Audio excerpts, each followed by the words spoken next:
As you were just told, 6 years ago, a shooter in Las Vegas carried out the deadliest mass shooting in our history. In a simple matter of minutes, he killed 58 people and wounded over 500. In murdering and injuring so many people so fast, he did not rely on a quick trigger finger. Instead, he used bump stocks affixed to commonly available semi-automatic rifles.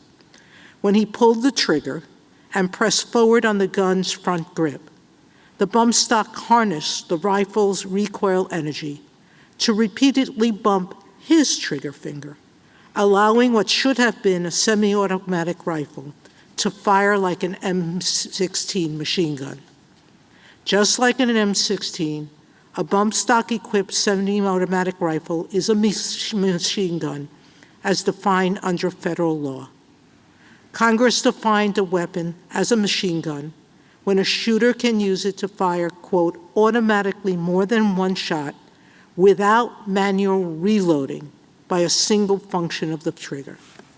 A fully automatic rifle like an M16 is a machine gun because once a shooter pulls the trigger, it fires continuously as long as he maintains backward pressure on the grip.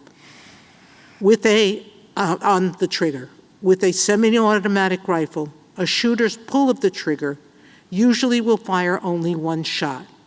When he attaches a bump stock, however, once a shooter pulls the trigger, the rifle fires continuously, so long as the shooter maintains forward pressure on the grip.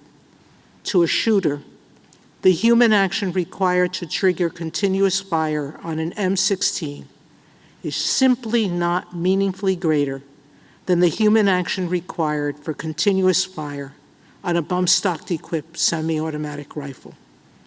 Rejecting the straightforward understanding of the statute, the majority instead holds that a bump stock does not transform a semi-automatic rifle into a machine gun. Even though a shooter need pull the trigger only once, the majority reasons the internal trigger mechanism itself resets with each shot. And because a shooter must maintain continuous forward pressure on the grip for continuous fire, that fire is not, quote, automatic. This reading is contrary to the text, context, and purpose of the machine gun statute.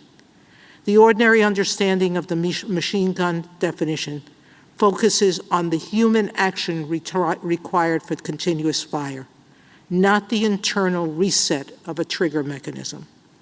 Congress was concerned with how easily a shooter like the one in Las Vegas could create rapid fire with a particular weapon, not how the weapon's internal mechanisms work.